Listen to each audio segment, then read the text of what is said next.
नमस्कार दोस्तों, सलाम वालेकुम।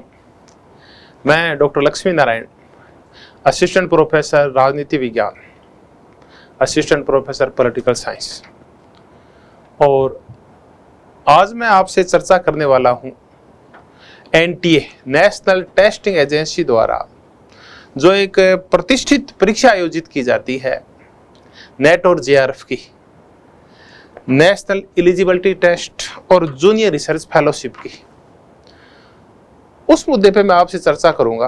और मैं आपसे चर्चा करूंगा कि जो सिलेबस है उसके अकॉर्डिंग बुक्स कौन सी है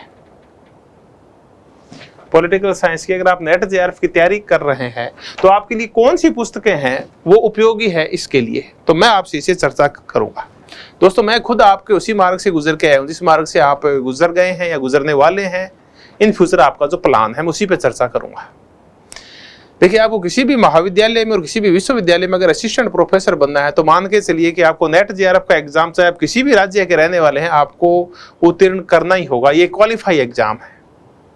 अगर आप इसकी योजनाबद्ध तरीके से, अनुशासनबद्ध और अगर नियमित तैयारी करते हैं तो मान के चलिए कि आप एमए प्रीवियस के साथ अगर 6 से 8 महीने अपना वैल्यूएबल टाइम इसको दे देते हैं तो आपकी सफलता सुनिश्चित है, न केवल नेट में बल्कि जेआरएफ में। जैसे जैसे बातें बढ़ती जाएगी मैं कुछ योजनाओं पे भी चर्चा करूंगा, लेकिन बुक्स पे तो मैं जरूर चर्चा करने ही वाला हूं कि आप कौन सी पुस्तकें पढ़ के आप अपनी सफलता सुनिश्चित कर सकते हैं। देखिए, सेकंड पेपर जो पॉलिटिकल साइंस का है उसको 10 यूनिट्स में बांटा गया है। 10 यूनिट्स है उसमें पॉलिटिकल साइंस के नेट जेआरएफ में।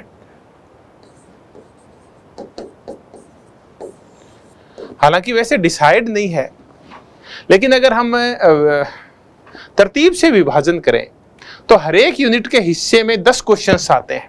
यानी टोटल आपके सेकंड जो पेपर होता है नेट जेआरएफ का उसमें 100 क्वेश्चंस आते हैं और उसमें से यूनिट वाइज लगभग 10 क्वेश्चंस आते हैं। लेकिन ये कोई एक हार्ड एंड फास्ट नहीं है कि हर एक यूनिट से 10 क्वेश्चंस आए ही। कई बार किसी यूनिट के क्वेश्चन ज्यादा हो जाते हैं, किसी के कम हो जाते हैं। तो इनका कोई वो वैज्ञानिक इस तरीके से विभाजन नहीं किया गया है कि हर एक यूनिट में इतने क्वेश्चन उठाने, लेकिन 10 यूनिट्स में से आपके 100 क्वेश्चंस आएंगे।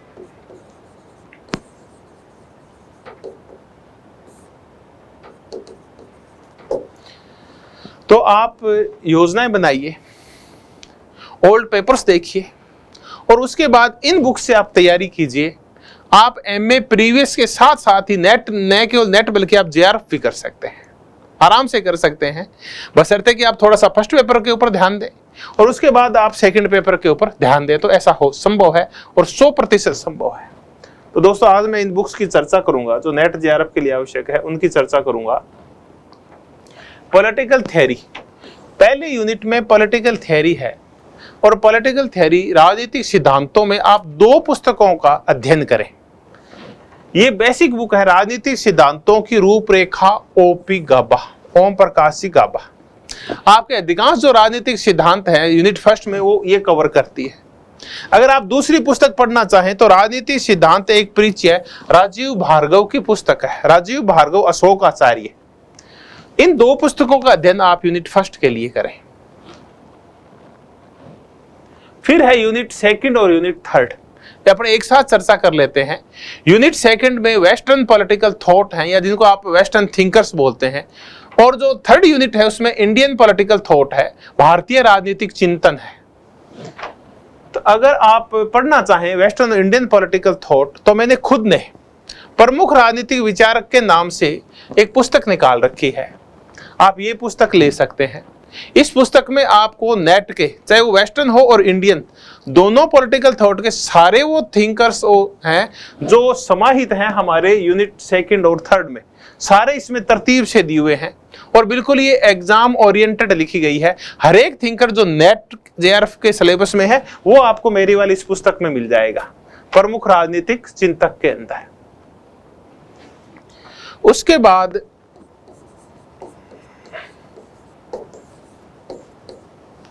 राजनीतिक विचारक विश्वकोश, ओपी गाबा। आप विचारकों का ये कोर्स ले सकते हैं, राजनीतिक विचारक विश्वकोश।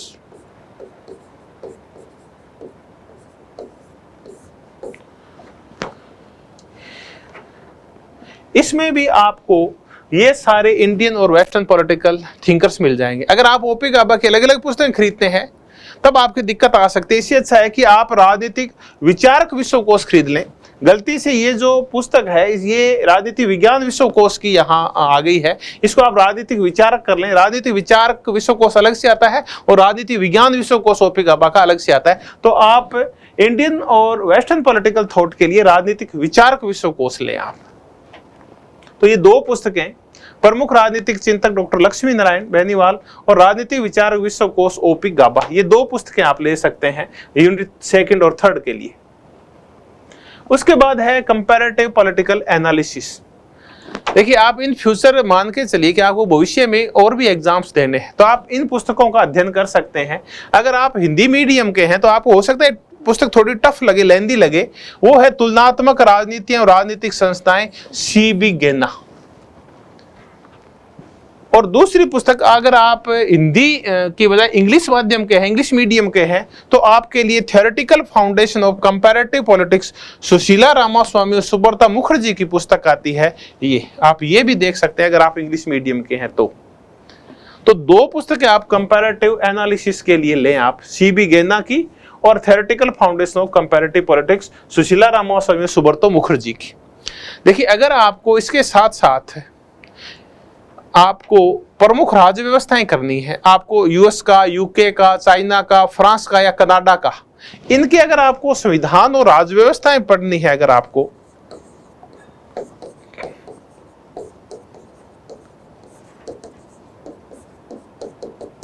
तो इसके लिए सूटेबल बुक्स है वो आती है पुखराज जी जैन की। तो आप ये पुस्तक भी पढ़ सकते हैं, प्रमुख राज्य व्यवस्थाएं, पुखराज जैन। तो आप कंपैरेटिव पॉलिटिकल एनालिसिस में आप ये पुस्तकें देख सकते हैं। आप एक या दो, अपनी जितनी आपकी सामर्थ्य है उसके अकॉर्डिंग इन पुस्तकों को देख लें। उसके बाद है यूनिट 5 और 6, international relation and India's foreign policy, अंतर्राष्ट्रीय संबंध और भारत की विदेश नीति। तपन बिस्वाल की पुस्तक आती है अंतर्राष्ट्रीय संबंध। देखिए, ऐसा कोई बुक नहीं आती जो सारे सिलेबस और सारे मैटर को कवर करती हो। कंपैरेटिव और इंटरनेशनल पॉलिटिक्स के साथ ये सबसे बड़ी दिक्कत है। फिर भी तपन बिस्वाल कुछ कवर करते हैं। ये पुस्तक देख सकते हैं, अंतर्राष्ट्रीय संबंध, तपन बिस्वाल की। और अगर आपको इंडियाज फॉरेन पॉलिसी पढ़नी हो, भारत की विदेश नीति, तो RS यादव की पुस्तक आती है भारत की विदेश नीति। तो IR में और फॉरेन पॉलिसी में आप ये दो पुस्तकें देख सकते हैं। आप 7th और 8th 2 यूनिट और हैं जिनकी हम चर्चा करें, वो है political institutions and political process in India. कुल मिला के जिनको आप भारतीय संविधान और भारतीय राज्य व्यवस्था का जो पूरी प्रक्रिया है उसके तहत, इसमें बहुत ही फैला हुआ सा एक मैटर है इन दोनों यूनिट्स के अंदर। तो आप 3 पुस्तकें देखें। अगर आप तैयारी शुरुआत कर रहे हैं तो आप भारत की राज्य व्यवस्था M लक्ष्मीकांत देखें, भारतीय राज्य व्यवस्था M लक्ष्मीकांत। अगर इस पे आपकी पकड़ ठीक है, ये बेसिक बुक है, तो उसके बाद अगर वो आप गंभीर तैयारी करना चाहते हैं तो भारत का संविधान है ब्रज किशोर जी शर्मा का, ये आप देखें, जरूर देखें। बहुत ही अच्छी तरह से आपका संविधान तैयार हो जाएगा। और तीसरा है पॉलिटिकल प्रोसेस इन इंडिया। देखिए, ये पूरा ये वाला जो मुद्दा है, तो ये पॉलिटिकल इंस्टीट्यूशंस हैं, संस्थाएं हैं, जो राजनीतिक संस्थाएं भारत की, वो तो इनमें मिल जाएगी। और जो प्रोसेस है उसके ऊपर तो पुस्तक ही देखिए, भारत में राजनीतिक प्रक्रिया, political process in India, Hindi में पुस्तक उपलब्ध है अभय प्रसाद सिंह और कृष्णा मुरारी की। ये देखिए, ओरिएंट ब्लैक्समैन की पुस्तक है ये, इस पब्लिशर की, ये पुस्तक ले सकते हैं।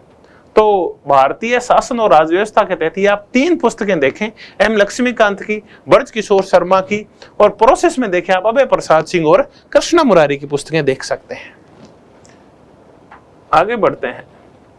और पब्लिक एडमिनिस्ट्रेशन, दोस्तों मैं आपसे 2 यूनिट्स की चर्चा करूंगा। तो अंतिम यूनिट है पॉलिटिकल साइंस की, यूनिट 9 और यूनिट 10।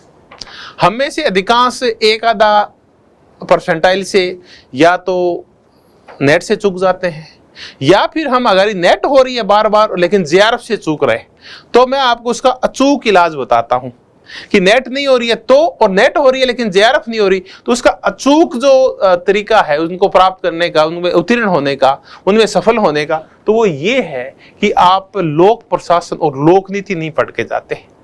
नंबर 9 यूनिट है वो लोक प्रशासन के ऊपर है, और 10वीं यूनिट है जिसकी हम आगे चर्चा करेंगे वो पब्लिक पॉलिसी के ऊपर है। अगर आप ये 2 यूनिट थोड़ी थोड़ी हल्की फुल्की भी पढ़ के चले जाएं तो आप मान के चलिए कि आपकी नेट और ज्योग्राफ दोनों हो जाएगी।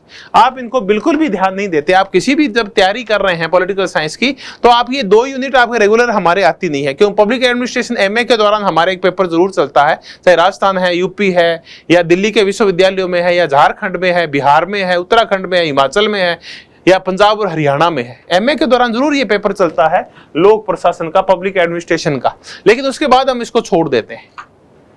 उसके बाद फिर हमें जब नेट जेआरएफ का एग्जाम देना होता है तब ये पढ़ना पड़ता है। बाकी और कहीं कम्पिटेटिव एग्जाम में अगर आप पीजीटी दे रहे हैं, असिस्टेंट प्रोफेसर का दे रहे हैं, स्कूल लेक्चरर का एग्जाम दे रहे हैं, इनकी आवश्यकता नहीं पड़ती, तो हम इसको अवॉइड करके रखते हैं लोक प्रशासन वाले पोर्शन को। 10 क्वेश्चन आते हैं दोस्तों, अगर साइंटिफिक तरीके से पेपर बनाया जाए तो ये मान के चलिए कि 100 में से 10 क्वेश्चन ये है, और अगर आपके 4 या 5 भी सही हो जाते हैं, अगर बड़ा बड़ा भी पढ़ के जाते हैं, तो आराम से आप 50% का स्कोर कर सकते हैं। ये 4-5% वैसे तो आप 0 करते हैं, क्योंकि आप बिल्कुल नहीं पढ़ के गए तो आपको 0 आएंगे, और थोड़ा बहुत भी पढ़ के चले गए हैं तो आप आराम से 10 क्वेश्चन में 4 या 5 क्वेश्चन सही कर देते हैं, और इनके सही करते हैं आपकी नेट भी हो जाएगी, और नेट हो रही है तो जेआरएफ हो जाएगी। 4 क्वेश्चन 150 में से बहुत ज्यादा होते हैं। तो इसके लिए आप क्या देखें, लोक प्रशासन के ऊपर पुस्तक आती है एम लक्ष्मीकांत की, लोक प्रशासन एम लक्ष्मीकांत। दूसरा जो राजस्थान के हैं वो क्या कर सकते हैं, इनके आरबीएससी बोर्ड की बुक्स आती है 11th और 12th की लोक प्रशासन की। अगर आप लोक प्रशासन बिल्कुल भी नहीं जानते हैं और राजस्थान के रहने वाले हैं, तो देखिए एनसीईआरटी है वो पब्लिक एडमिनिस्ट्रेशन के ऊपर बुक्स नहीं छापती। कौन छापता है? आरबीएससी बोर्ड है जो राजस्थान का, राजस्थान स्टेट बोर्ड है, उसकी पुस्तकें आती है। 11th और 12th में 2 पुस्तकें चलती है लोक प्रशासन के ऊपर, बिल्कुल आसान भाषा में लिखी गई है, और 10 में से 4-5 क्वेश्चन उनमें से आ जाते हैं। तो आप वो 2 पुस्तकें भी देख सकते हैं। तो बाहर वाले हैं जो राजस्थान से बाहर वाले, वो लोक प्रशासन एम लक्ष्मीकांत की देखें, और राजस्थान के हैं वो इन दोनों को भी देख सकते हैं। अगर बिल्कुल सिंपल करना चाहें तो ये वाला है। तो ये यूनिट 9 जरूर देखे जाए आप। और अंत में हम चर्चा करें यूनिट 10 की, governance and public policy in India. इसको तो हम हाथ ही नहीं लगाते, करंट हम पढ़ते नहीं हैं।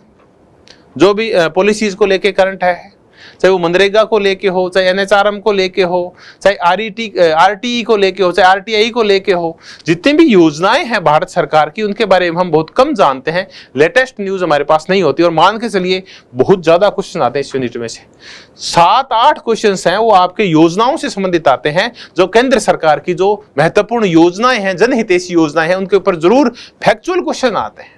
बिल्कुल ऊपर उथले से क्वेश्चन आते हैं इनके अंदर से, इस पोर्शन में से, लेकिन हम चूंकि पढ़ के नहीं गए हैं इसलिए हमारे लिए तो भारी पड़ते हैं। तो अगर आप थोड़ा सा भी इस यूनिट को देख के चले जाते हैं तो मान के चलिए कि इस यूनिट में से 12-13 क्वेश्चन आ जाते हैं, कई बार यहां तक 10 से क्रॉस कर जाता है ये। तो उसमें से आराम से आप 8-9 क्वेश्चन तक कर सकते हैं, वरना आप 0 पे बैठे रहते हैं। तो आप governance and public policy in India को जरूर करके जाए। आप सबसे सिंपल और सबसे छोटा पोर्शन है ये वाला, जिसको आप 2 दिन में ही निकाल देंगे पूरे के पूरे को, और आराम से आप 7-8 क्वेश्चंस कराएंगे। तो आप इसके ऊपर जरूर ध्यान दें, governance and public policy in India. और इसमें जो ज्यादा है वो पब्लिक पॉलिसीज में से आता है, जो जनहितैषी केंद्र सरकार की नीतियां हैं, यूनियन गवर्नमेंट की जो पॉलिसीज हैं, उनके ऊपर ज्यादा आते हैं। इसके लिए मुद्दा ये है कि इसके साथ संकट और है, इंग्लिश में कुछ बुक्स हैं वो जरूर अवेलेबल हैं, लेकिन वो भी पूरे सिलेबस को कवर नहीं करती। सबसे बड़ी दिक्कत ये है। तो आप इसके लिए विजन आईएएस के कुछ नोट्स हैं वो देख सकते हैं, बस यही अवेलेबल है। अब मैंने ये 2 क्यों लिख दिए, मैं इनकी और चर्चा कर लेता हूं। देखिए, आप जब भी नेट जेआरएफ की या किसी भी कॉम्पिटिटिव एग्जाम की शुरुआत करना चाहते हैं और आपके पास विषय है पॉलिटिकल साइंस, तो आप शुरुआत हमेशा ही एनसीईआरटी से करें। 11th और 12th, 11th में 2 बुक्स चलती हैं और 12th में भी 2 बुक्स चलती हैं। शुरुआत आप अपना फाउंडेशन यहां से तैयार करेंगे, अपनी नींव यहां से तैयार करेंगे आप 11th और 12th की एनसीईआरटी से। उसके बाद ही आप आगे बढ़े, बाकी पुस्तकें पढ़ें। तो ये शुरुआत में चर्चा करनी थी, क्योंकि यूनिट्स कंप्लीट हो चुकी हैं, उनकी बुक्स भी कंप्लीट हो चुकी हैं, इसलिए मैंने चर्चा अंत में की है कि आप अपनी किसी भी तैयारी की, आप सिविल सर्विसेज की तैयारी कर रहे हैं और पॉलिटिकल साइंस विषय है, आप असिस्टेंट प्रोफेसर की तैयारी कर रहे हैं, आप पीजीटी की तैयारी कर रहे हैं, आप स्कूल लेक्चरर की तैयारी कर रहे हैं, आप नेट जेआरएफ की तैयारी कर रहे हैं, तो एनसीईआरटी आप जरूर पढ़ के जाएं। 11th और 12th की चारों बुक्स, यहां से हर हालात में किसी भी एग्जाम में आपको 5-7 क्वेश्चन जरूर मिलेंगे। इतने क्वेश्चन आते हैं इनमें से।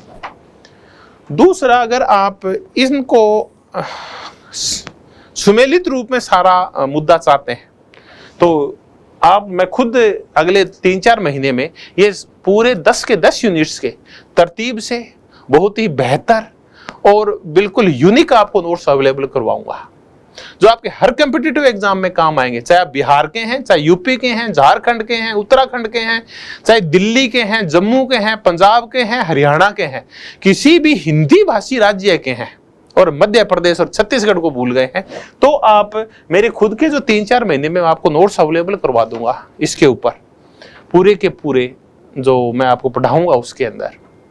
तो आप मेरे नोट्स भी देख सकते हैं 10 के 10 यूनिट्स के लिए। अभी तो वर्तमान में अवेलेबल नहीं है, लेकिन अगले 3-4 महीने में आपको ये सारे नोट्स अवेलेबल हो जाएंगे, तो आप इनको भी देख सकते हैं। ये बुक फॉर्म में आ जाएंगे अगले 3-4 महीने में ही। तो दोस्तों, ये मैंने आपसे चर्चा की कि कैसे हम सफल हो सकते हैं। मैं आपको एक छोटा सा मजेदार उदाहरण देता हूं। मैं मार्गदर्शन देता हूं राजस्थान के उन छात्र छात्राओं को जो राजनीति विज्ञान विषय से संबंधित है।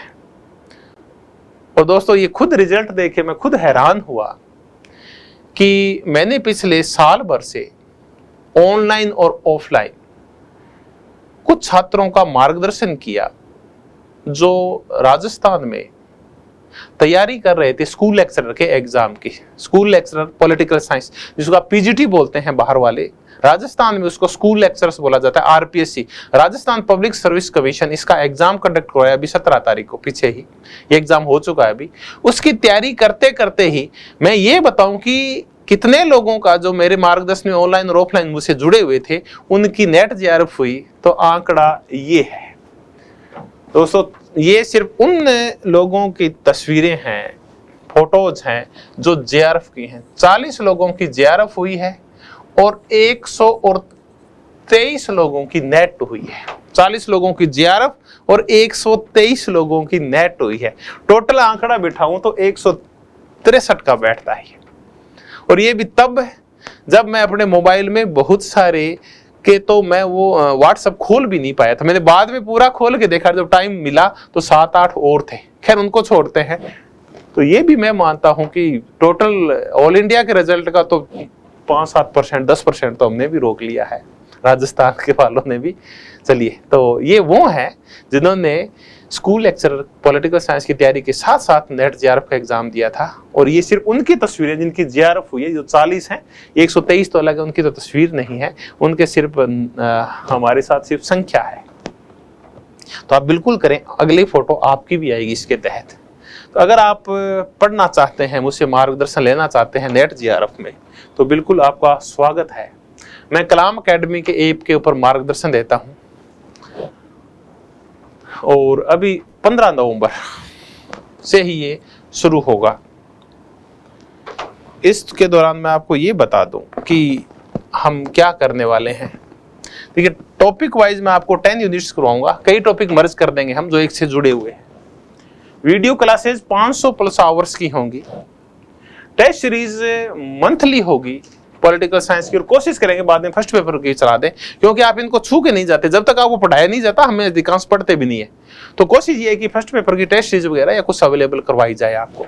तो अभी कैसा कुछ नहीं है, मैं इतना बता रहा हूँ कि टेस्ट सीरीज सब्जेक्ट की चलेगी आपके साथ साथ। ये इसी मार्गदर्शन के तहत होगी। ये वीकली टेस्ट होगा आपका ऑनलाइन।